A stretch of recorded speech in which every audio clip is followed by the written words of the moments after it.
અંકલેશ્વર શહેરમાં સોનાના દાગીનાની ખરીદીના બહાને 15 લાખ રૂપિયાની છેતરપિંડી થયાનો ચોંકાવનારો મામલો સામે આવ્યો છે। બે ભાઈઓએ વેપારીને વિશ્વાસમાં લઈ ગીરવે મુકાયેલા દાગીના છોડાવી વેચી નાખ્યાનો આક્ષેપ થયો છે।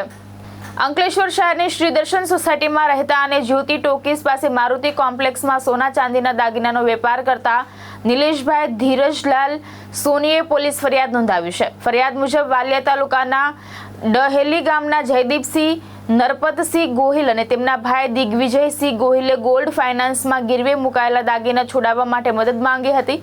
બંને ભાઈઓએ દાગીનાના વેચાણ કરવાની ખાતરી આપી વેપારી પાસેથી આરટીજીએસ અને બેંક ટ્રાન્ઝેક્શન મારફતે કુલ 15 લાખ રૂપિયા પોતાના ઓળખીતાના ખાતામાં જમા કરાવ્યા હતા।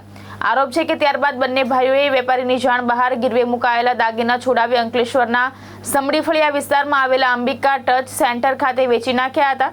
વેપારીએ પોતાના રૂપિયા અથવા દાગીના પરત માંગતા બંને ભાઈઓએ ગાળો આપી જાનથી મારી નાખવાની ધમકી આપી હોવાનો પણ આક્ષેપ કરવામાં આવી રહ્યો છે। સમગ્ર મામલે અંકલેશ્વર શહેર એ ડિવિઝન પોલીસ મથક ખાતે છેતરપિંડી, વિશ્વાસઘાત અને ધમકી સહિતની કલમો હેઠળ ગુનો નોંધાયો છે। હાલ પોલીસે વધુ તપાસ હાથ ધરી છે। ધર્મેશ રાણા, દ્રષ્ટિકોણ ન્યૂઝ, અંકલેશ્વર।